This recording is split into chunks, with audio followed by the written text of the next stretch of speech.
শুক্রবার দিন সবার বাসায় মোটামুটি ভালো কিছু রান্না করা হয়। আমার বাসায়ও তার ব্যতিক্রম হয়নি। তো শুক্রবার দিন দুপুরবেলা দেখলাম যে আম্মু খাসির কলিজা ভুনা রান্না করতেছিল, তাই আমি ভাবলাম যে কেননা আপনাদের সাথে রেসিপিটা শেয়ার করা যাক। আশা করছি ভিডিওটা আপনাদের কাছে ভালো লাগবে। প্রথমে আম্মু পরিমাণ মতো সরিষার তেল দিয়ে দিল। কলিজা ভুনাতে নাকি তেল একটু বেশি লাগে।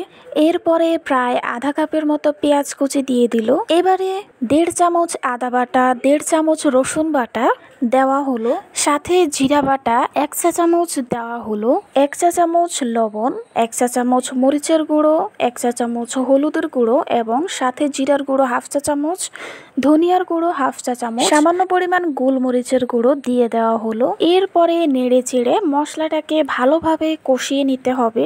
মশলাটা কষিয়ে নেওয়ার পর এখানে আমি 1 কেজি পরিমাণ খাসির কলিজা দিয়ে দিলাম। এবারে ভালোভাবে নেড়ে চেড়ে নিতে হবে যাতে করে মশলাটা ভালোভাবে খাসির কলিজার সাথে মিশে যায়। আমার কাছে গরুর কলিজা থেকে খাসির কলিজা ভুনাটা খেতে বেশি ভালো লেগেছে। আপনাদের পছন্দের কলিজা ভুনা কোনটা জানাবেন কিন্তু। এবারে একটা ঢাকনা দিয়ে 10 থেকে 15 মিনিটের মতো ঢেকে রাখবো।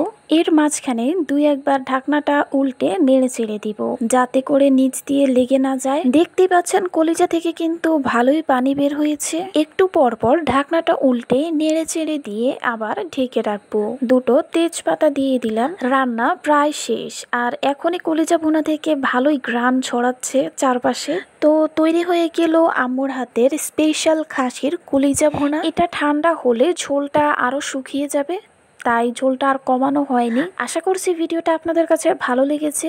ভালো লাগলে ভিডিওতে একটা লাইক দিয়ে দিবেন আর আমার পেজটাকে ফলো করে রাখবেন। সবাই ভালো থাকবেন, সুস্থ থাকবেন। আল্লাহ হাফেজ।